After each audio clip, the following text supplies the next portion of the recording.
তো বন্ধুরা এখন চলে এসেছি, এই যে পিছনে চলছে পিকনিকের, পুরো সবাই বসে আছি, দারুণ লাগছে, ভীষণ সুন্দর জায়গা, পুরো ঠান্ডা ঠান্ডা হাওয়াও চলছে, ভালো সুন্দর একদম রোদ, যেটা একদম পাওয়া যায় না বাড়িতে।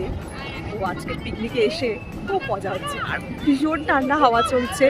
এই ঠান্ডা হাওয়াতে জাস্ট অসাধারণ। ওখানে তোমরা দেখলে চলছে কচুরি ভাজা, গরম গরম কচুরি। এখন ঘড়িতে হয়েছে প্রায় ধরো কটা বাজে, 10:30।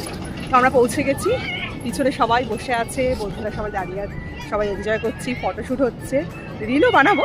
তো এখন খাওয়া দাওয়ার পর্ব শুরু হবে, ব্রেকফাস্টের পর্ব। তারপর আমরা চলে যাব একটু ঘোরাঘুরি করতে। জায়গাটা খুব সুন্দর, আমি আগেও এসেছি, বাট খুব সুন্দর জায়গা, খুব ভালো লাগছে। পিছনে দেখতে পাচ্ছ বাচ্চাদের টয় ট্রেন মতো, এই যে চলছে, দারুণ লাগছে।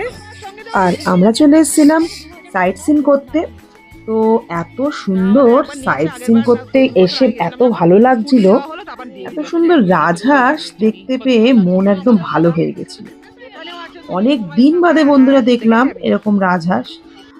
আর এখানে এসে এত বেশি মানে আদরের উৎপাত দেখেছি না, মানে আমরা সবাই মোবাইল বার করতেই ভয় পাচ্ছিলাম, এত অতিরিক্ত বাদর ছিল।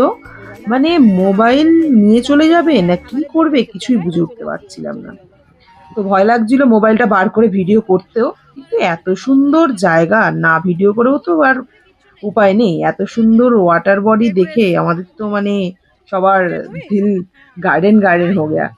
তো চলো দেখতে থাকো আমার সঙ্গে, দারুণ দারুণ।